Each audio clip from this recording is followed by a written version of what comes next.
हम लोग बिलियन पढ़ रहे थे, एक बार देख लो पेज पलट के कहां तक पहुंच गई गाड़ी।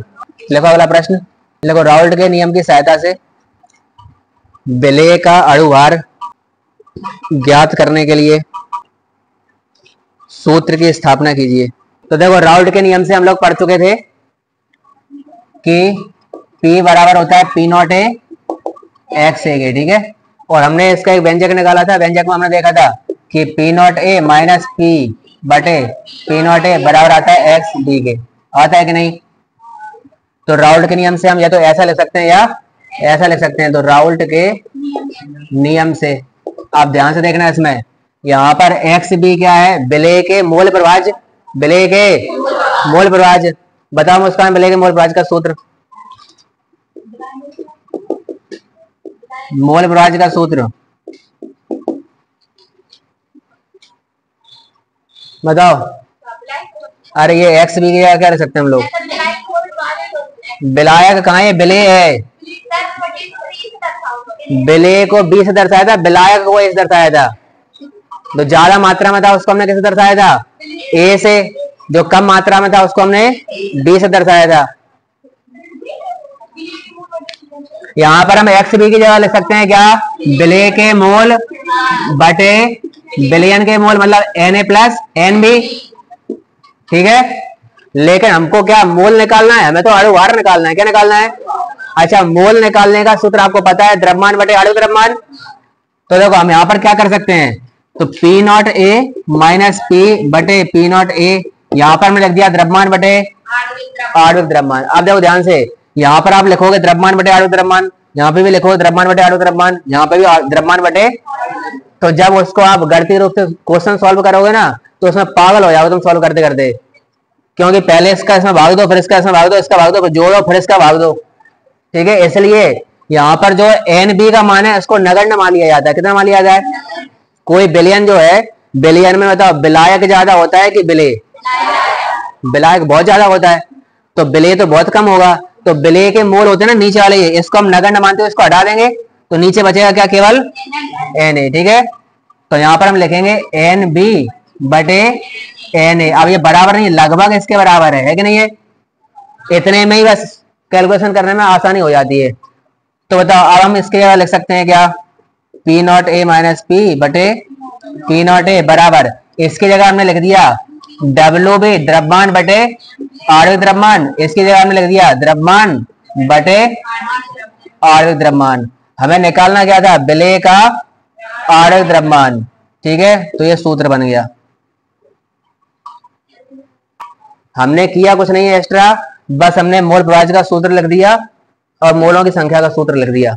नोट में एक पॉइंट लिखो पहले, वाष्पशील विलेय के लिए राउल्ट का नियम, P बराबर P naught A x A plus P naught B x B. यदि केवल विलायक वाष्पशील है तो केवल इतना आएगा, विलेय भी वाष्पशील है तो उसमें विलेय के द्वारा भी वाष्प दाब जुड़ जाएगा, ठीक है। वाष्प दाब क्या होता था, वाष्प के द्वारा द्रव की सतह पर लाया गया दाब निश्चित ताप पर साम्यावस्था की स्थिति में।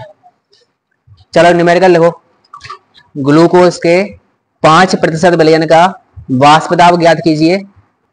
ग्लूकोज का आणविक द्रव्यमान 180 तथा शुद्ध जल का 373 केल्विन पर वाष्प दाब 760 mmHg है। प्रश्न पढ़ो, हमें दिया गया है ग्लूकोज है, ग्लूकोज का 5% विलयन है और जिसका हमको क्या निकालना है, वाष्प दाब निकालना है। क्या निकालना है, अच्छा विलयन का वाष्प दाब निकालना है तो आपको P का मान निकालना है। किसका निकालना है, या फिर PS का मान, P या PS कुछ ही बोल सकते हैं उसको, ठीक है। और हमको क्या क्या चीज दी गई है, ग्लूकोज का आणविक द्रव्यमान दिया गया 180। अच्छा ग्लूकोज का आणविक द्रव्यमान ना दिया जाता तो हम निकाल लेते हम, क्योंकि ग्लूकोज का सूत्र तुम लोगों को पता है C6H12O6, तो उससे हम उसका आणविक द्रव्यमान निकालेंगे 180 आता है। अब उन्होंने पहले निकाल दे रखा है, अच्छी बात है। फिर शुद्ध जल का हमको 373 केल्विन पर वाष्प दाब दे रखा है, शुद्ध जल का वाष्प दाब दिया है। किसका दिया है बताओ, ग्लूकोज को आपने घोला हुआ विलयन बनाया है, किसमें घोला है आपने, जब कुछ नहीं दिया तो जल में घोला है, जल उसमें साफ साफ दिया गया है, किसमें घोला हमने, अच्छा जल का वाष्प दाब आपको दिया गया है शुद्ध जल का, तो क्या आपको P नॉट ए का मान दिया गया है, कितना 760 mmHg। अब ये mmHg क्या है, दाब को मापने की इकाई है, ये क्या है? दाब को मापने की बहुत सारी इकाइयां होती है, जैसे आपने एटमॉस्फेयर सुना होगा, वायुमंडल, एटीएम। और दाब को हम मापते हैं बार में, किसमें? पास्कल में, किसमें? और न्यूटन मीटर स्क्वायर, ठीक है, इसी को हम क्या कहते हैं? पास्कल। और होती है इसकी इकाई टॉर होती है, क्या होती है? एमएमएचजी होती है।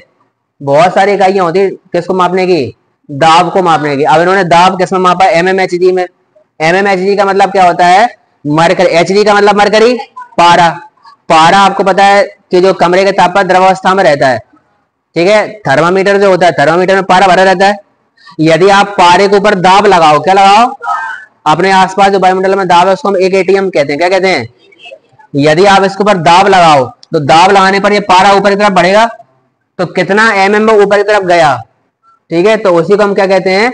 एमएमएचजी। क्या? तो यदि एक वायुमंडल हम दाब लगा रहे हैं, एक एटीएम, तो बताओ पारा कितना ऊपर जाता है? 760 एमएम। कितना जाता है? तो एक एटीएम बराबर कितना होता है? 760 एमएम। तो इसमें क्या क्या चीज दी गई है पहले हम लिख लेते हैं। दिया गया है सबसे पहले तो हमको पी नॉट ए का मान दिया गया था, कितना? 760 एमएमएचजी। अच्छा, और हमको दिया गया 5% ग्लूकोज का विलयन। सब कुछ खेल इसी में है बस। 5% ग्लूकोज का विलयन। बताओ 5% ग्लूकोज का विलयन, इसका मतलब क्या होगा? तो 5% का मतलब होता है 100 ग्राम विलयन में 5 ग्राम विलय उपस्थित है, यानी ग्लूकोज उपस्थित है। तो हम देखो यहां पर लिखेंगे 5% ग्लूकोज विलयन का अर्थ है 100 ग्राम विलयन में 5 ग्राम ग्लूकोज उपस्थित है, ठीक है। अच्छा, तो हम यहां पर ऐसा लिख सकते हैं क्या कि आपको WB का मान पता चल गया 5 ग्राम, और WA का मान भी पता चल गया, तो कितना हो जाएगा? टोटल विलयन का द्रव्यमान है 100, उसमें से 5 तो है ग्लूकोज, बचा कितना? 95। तो 95 ग्राम क्या आ गया था? WA, ठीक है। अब हमको देखो सारी चीजें तो पता है इसमें। बताओ पी नॉट ए का मान पता है 760, पी का मान, इसका मान पता है 760, बराबर WB का मान 5, और यहाँ पर WA का मान 95। यहाँ पर MB का मतलब क्या है? ग्लूकोज का आणविक द्रव्यमान, सीधा सीधा 180 दिया गया है। MA क्या चाहिए? जल का आणविक द्रव्यमान कितना होता है? 18। कितना होता है? तो यहाँ पर 18 लिख देंगे। सब चीज पता है और एक लापता है, तो इसको आप निकाल लोगे। ये 18 से 180 कट रहे होंगे ये, या पहले 0 से हमने 0 काट दिया, ये 18 से 18 काट दिया, और ये कितनी बार कट रहे हैं? 19 बार, ठीक है। तो ये आ जाएगा 760 माइनस P बटे 76। अच्छा हाँ जी, ये भी कटेगा 4 बार, ठीक है। तो ये आ जाएगा उधर 4, तो P बराबर 760 माइनस 4, तो 756 एमएमएचजी। एक सवाल और लिखो। किसी पदार्थ के 1.2 ग्राम को 300 केल्विन पर 100 ग्राम एसीटोन में घोलने पर विलयन का वाष्प दाब 182.5 एमएमएचजी हो जाता है। यदि शुद्ध एसीटोन का 300 केल्विन पर वाष्प दाब 185 एमएमएचजी हो, पदार्थ का अणुभार ज्ञात कीजिए। अच्छा, एसीटोन का हमें अणुभार दिया गया है, ब्रैकेट में वही प्रश्न में लिख लो, एसीटोन का अणुभार 58, कितना? 58 दिया गया है। तो एसीटोन का सूत्र होता है CH3COCH3, ये होता है एसीटोन, ठीक है। जब इसका हम द्रव्यमान निकालेंगे, कार्बन का होता है 12, इसका 3 हो जाएगा, तो 12 3 15, 15 15 30, और इसका हो जाएगा 12, इसका हो जाएगा 16, तो हो जाएगा टोटल 58। ठीक है, वो हमें पहले से दे रखा है तो हमें निकालनी नहीं है। चलो अब हमें क्या क्या चीज दे रखी है पहले हम वो लिख लेते हैं। तो सबसे पहले आपको बिलियन का वाष्प दाब दिया गया है, तो पीएस का मान पता हमको कितना, 182.5 mmHg। आपने किसी पदार्थ को बोला है, किसमें बोला है, एसीटोन में, किसमें, तो जो पदार्थ आपने बोला है उसकी मात्रा हमको दे रखी है। तो बिले का द्रव्यमान आपको दिया गया है कितना, 1.2 ग्राम। ठीक है, अच्छा एसीटोन में बोला है, एसीटोन का द्रव्यमान दिया गया है कि हमको 100 ग्राम, तो WA का मान भी पता है कितना, 100 ग्राम। ठीक है, और यदि शुद्ध एसीटोन का 300 केल्विन पर वाष्प दाब 185 हो, यानी कि आपको P0A का मान दिया गया कितना, 185 mmHg। तो हमें पदार्थ का क्या निकालना है, अणु भार निकालना है। तो आपको MB का मान निकालना है, किसका मान निकालना है। ठीक है, तो कौन सा सूत्र लाएंगे, राउल्ट का नियम। किसका नियम, राउल्ट के नियम से आप लोग जानते हो, आपको पता है P0A माइनस PS बटे P0A बराबर होता है XB के। अच्छा XB की जगह हम क्या ले सकते हैं, NB बटे NA प्लस NB। यहां पर हमने देखा था कि हम NB को हटा भी सकते हैं न्यूमेरिकल करने के लिए, वैसे तो एग्जैक्ट निकालना तो उसको रखना पड़ेगा। अच्छा NB मतलब मोलों की संख्या, मोलों की संख्या का सूत्र होता है द्रव्यमान बटे, तो इसकी जगह हम लिख सकते हैं द्रव्यमान बटे आणविक द्रव्यमान, और इधर Na था तो इसकी जगह द्रव्यमान और आणविक द्रव्यमान। अब बताओ P0A का मान दिया गया है क्या, ये लिखा हुआ है, PS का मान दिया गया है, WB का मान दिया गया है, WA का मान दिया गया है, MA का मान दिया गया है 58।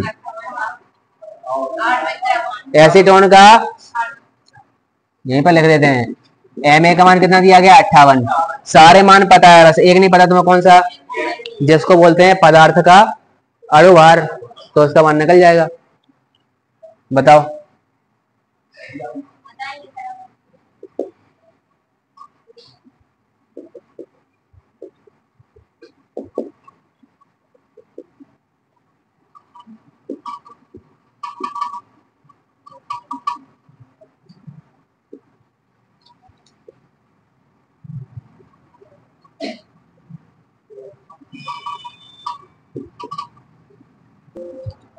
अच्छा तापमान का मान भी दिया गया है, तो बहुत से लोग समझे तापमान का क्या करें, तो कुछ चीजें एक्स्ट्रा दे दी जाती है कंफ्यूजन करने के लिए। तापमान का कोई काम है क्या इसमें, कोई काम ही नहीं है। इसको सॉल्व करोगे तो MB का मान कितना आ जाएगा, 51.5 ग्राम पर मोल। अगला प्रश्न लिखो, राउल्ट के नियम की सीमाएं बताइए। अच्छा सीमाएं का मतलब होता है वो कब तक लागू है वो नियम, ठीक है, उसकी लिमिट बतानी है आपको। क्या बताना है, तो देखो राउल्ट के नियम में मान लिया हमने एक बीकर ले लिया, इधर एक बीकर ले लिया इस साइड, इस बीकर में हमने भर दिया क्या, जल, इधर हमने थोड़ा सा ले लिया क्या, नमक।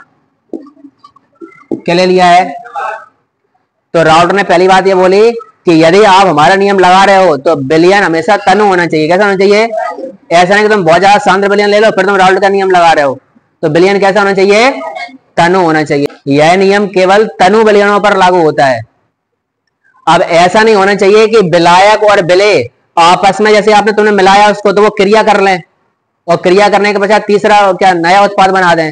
यदि ऐसा होगा तो इनका नियम काम करेगा क्या, नहीं करेगा, तब भी राउल्ट अपने हाथ खड़े कर लेंगे। ठीक है, तो विलेय तथा विलायक आपस में क्रिया नहीं करना चाहिए। देखो जैसे हमने कोई विलेय को इसमें विलायक में मिलाया, ठीक है, तो ऐसा नहीं होना चाहिए कि आपने विलेय मिलाया इसमें तो विलेय के आपने 10 अणु मिलाए, कितने मिलाए, और जैसे आप उसमें घोल रहे हो तो वो अणु टूट गए, टूटने के पश्चात जैसे एक अणु 2 हिस्से में टूट गया तो 10 के कितने हो जाएंगे, 20, फिर वो 20 उसमें घुलेंगे, तो वहां पर भी राउल्ट का नियम फेल हो जाएगा। जब भी अणु टूटते हैं उसको बोलते हैं वियोजन, क्या कहते हैं हम लोग, और जब अणु जुड़ जाते हैं उसको बोलते हैं संयोजन। तो यहाँ पर ना तो संयोजन होना चाहिए और ना ही वियोजन होना चाहिए। ठीक है, देखो जैसे यहाँ पर भरा हुआ है जल, तो जल तो हो गया विलायक, तो इसमें जो अणु होंगे वो केवल विलायक के अणु होंगे। विलायक के अणुओं को हम ए से दर्शाते हैं, किससे? यहाँ पर इनके बीच में जो बल लगेगा उस बल को हम बोलेंगे अंतर आणविक बल। कौन सा बल? दो अणुओं के बीच में बल लगता है उसको बोलते हैं अंतर आणविक बल। तो यहाँ पर जो अंतर आणविक बल लगेगा वो लगेगा ए प्रकार का अंतर आणविक बल, क्योंकि ए और ए के बीच में लग रहा है। यहाँ पर देखो इसके अणुओं को हमने नाम दिया था बी, ये बी और ये भी क्या है? बी। तो यहाँ पर जो अंतर आणविक बल लगेगा वो कौन से प्रकार का होगा? बी प्रकार का अंतर आणविक बल। इस बल का कुछ ना कुछ मान होगा, इसका भी कुछ ना कुछ मान होगा। जैसे आपने विलेय को इसमें मिलाया तो बताओ इसमें बी इसमें मिल जाएगा ये, तो यहाँ पर जो अणु होंगे वो ए के भी होंगे और बी के भी होंगे। तो अब जो बल लगेगा वो ए बी प्रकार का होगा। कौन सा होगा? तो तीनों बल बराबर होना चाहिए, ए टाइप का बल, बी टाइप का बल और ए प्रकार का बल सभी क्या होना चाहिए। तो ये तो थे क्या राउल्ट के नियम की कुछ सीमाएं। यदि इन नियमों का पालन कर रहा है कोई विलयन तो राउल्ट के नियम का पालन करेगा, नहीं तो राउल्ट के नियम का पालन नहीं करेगा। अब देखो विलयन को हम राउल्ट के नियम के आधार पर दो प्रकार का बोल सकते हैं। ऐसे विलयन जो राउल्ट के नियम का पालन करते हैं वो कहलाते हैं आदर्श विलयन। क्या कहलाते हैं? अच्छे बच्चे हैं वो, ठीक है, बात मानते हैं राउल्ट की। और जो बात नहीं मानते हैं वो क्या कहलाएंगे? अनादर्श विलयन। कौन से कहलाएंगे? ठीक है, तो उसको हम नेक्स्ट क्लास में देखेंगे।